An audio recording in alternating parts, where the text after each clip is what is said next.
Hey guys, this is Anastasia, and I do not know what week this is for, but it will be for the YouTube Pagan Challenge. The subject was, what does this time of year mean for you? And since the last time I had the subject, it was around the week of Lunasa, I'm assuming this was probably for Mabon, or the autumnal equinox.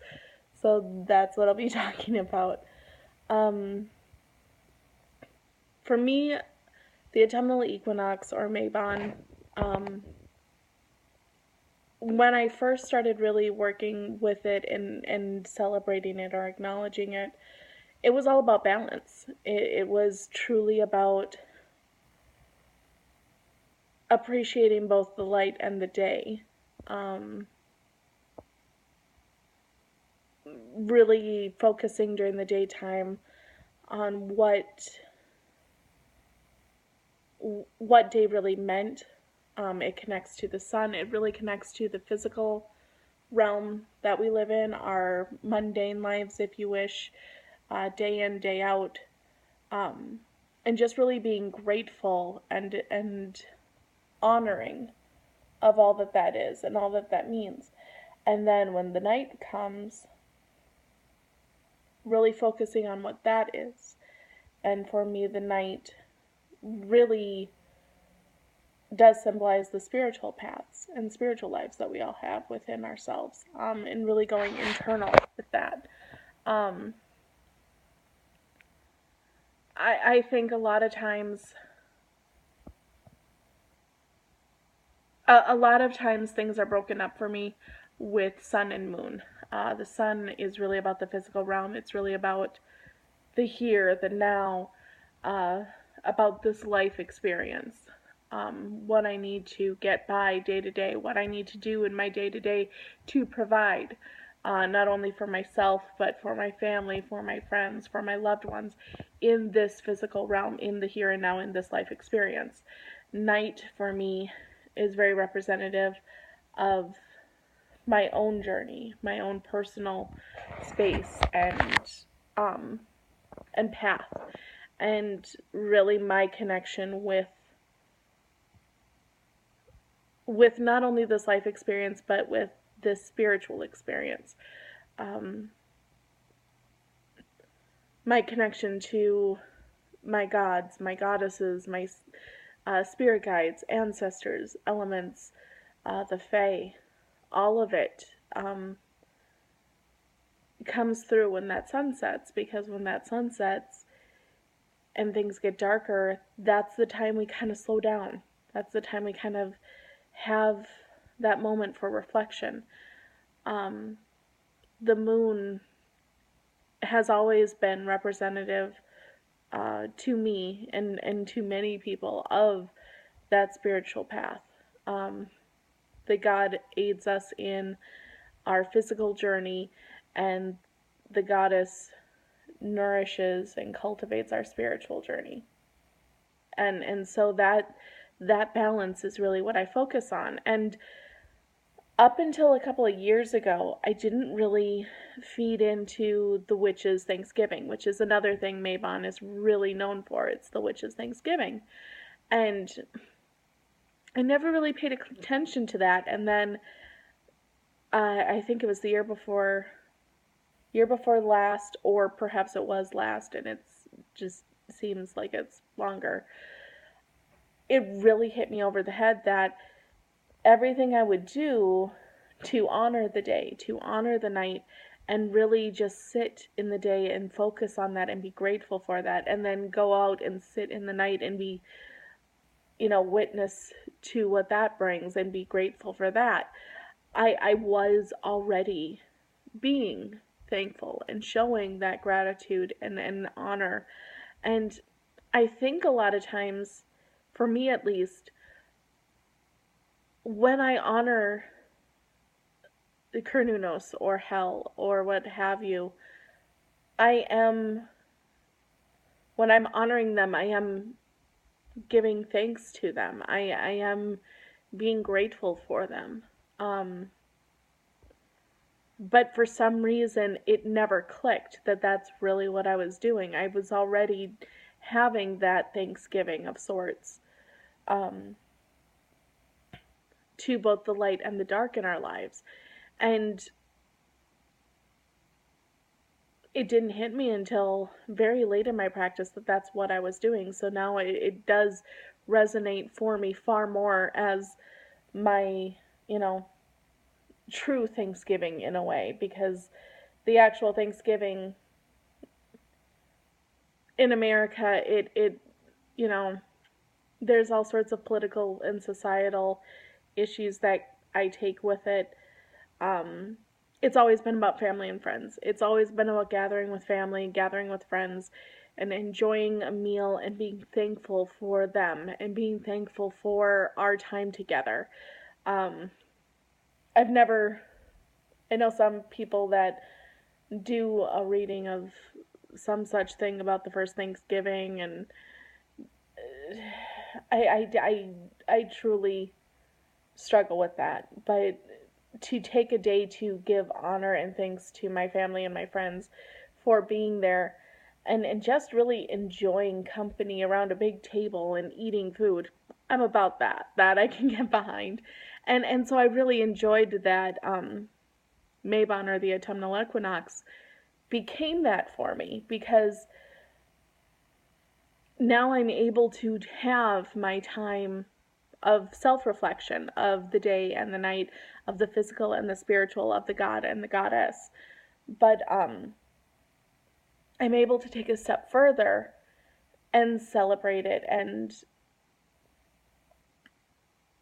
be joyous and revel with my friends and family as well on that day, because it is something that's a bit more, for me, it feels much more connected. I think it's not, it's something that I can feel the shift on that day. I feel we're beginning to enter the dark of the year, and it's now time to really give thanks and give gratitude for all that I have reaped throughout the year.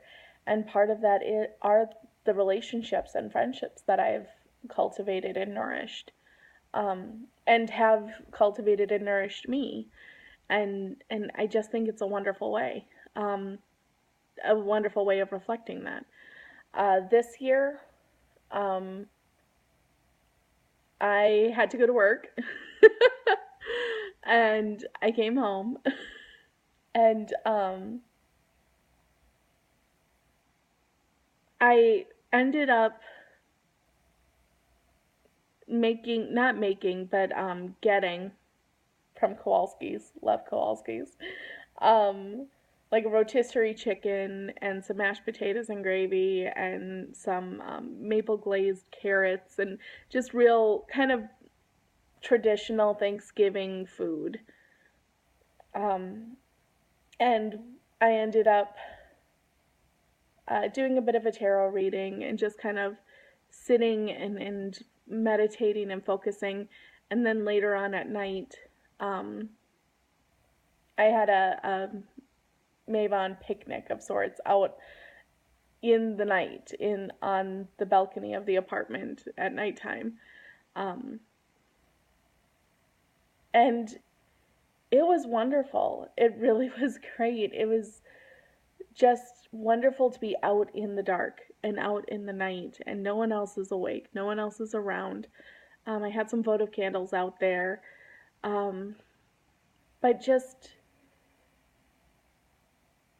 sitting and, you know, having conversations and just enjoying doing something that you would normally do in the day but at nighttime. I thought it was a wonderful fusion of the two, because picnics, you know, you always want a bright sunny day and go to a park, and here I am in the middle of the night, um, sitting and eating food. And it really was, it was the simplest of things, and yet it spoke to me so wonderfully. And I think that's kind of what Mabon, or the autumnal equinox, is becoming for me. It's really shifting into just acknowledging the little things, taking time out to give thanks in no big flourish or wonderful, big to do or hurrah. Just being present and witnessing and understanding just what a great present and what a great gift it is to have family and friends, and what a great gift this life can be. There are times it's hard, there are times it sucks. And when things do go well, when you do have that time of just blissful satisfaction, um, I think we kind of let that go too quickly. We want to either be, I don't know, want to be, that's the wrong word. I think a lot of times we focus on the negative, we focus on the bad because that's what hurts the most, that's what hits us the most. Um, when something tragic happens, it leaves its mark so deep in us. But I think if we took time to just kind of step back and look at even a regular day in our lives, we would see that, yeah, sometimes it sucks. Yeah, sometimes we do, stuff we don't want to do. But at the end of the day, we usually have some pretty cool things happen to us too. And for every one friend that gives us drama and irritation and annoyance, we probably have 3 friends that have our backs and are pretty incredible. At least I would hope. And if you don't, if you feel like you are kind of alone,